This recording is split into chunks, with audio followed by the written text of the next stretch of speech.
জাতীয় নির্বাচনে একটি বড় পক্ষ দেশীয় পর্যবেক্ষক সংস্থা। তবে ৫ আগস্ট পরবর্তী প্রেক্ষাপটে আগের সংস্থাগুলো নিয়ে ওঠে নানা অভিযোগ। তাতে গুরুত্ব দিয়ে তাই আগেরগুলো বাদে নতুন করে ৮১টি সংস্থাকে নিবন্ধন দেয় কমিশন। তফসিলের ৭ দিনের মধ্যে হচ্ছে। আগারগাঁওয়ের নির্বাচন ভবনে মঙ্গলবার সকাল বিকাল ২ পালায় তাদের সঙ্গে বসেন প্রধান নির্বাচন কমিশনার সহ অন্য কমিশনাররা। এর শুরুতেই সিইসির নির্দেশ, রাজনৈতিক সংশ্লিষ্টতা আছে, মিছিল মিটিংয়ে গেছে এমন কেউ যেন পর্যবেক্ষক সংস্থায় না থাকে, যাওয়া যাবে না নির্বাচনী কোনো প্রচারে। সুতরাং তাদেরকে মনিটরিং করার দায়িত্ব কিন্তু আপনাদেরকে নিতে হবে।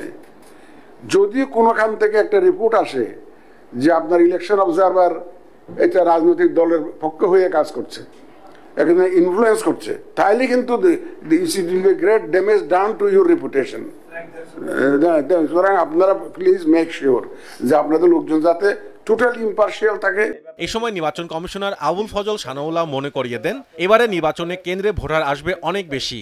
ভোট প্রক্রিয়া বাধাগ্রস্ত হলে কাউকে ছাড় দেবে না ইসি।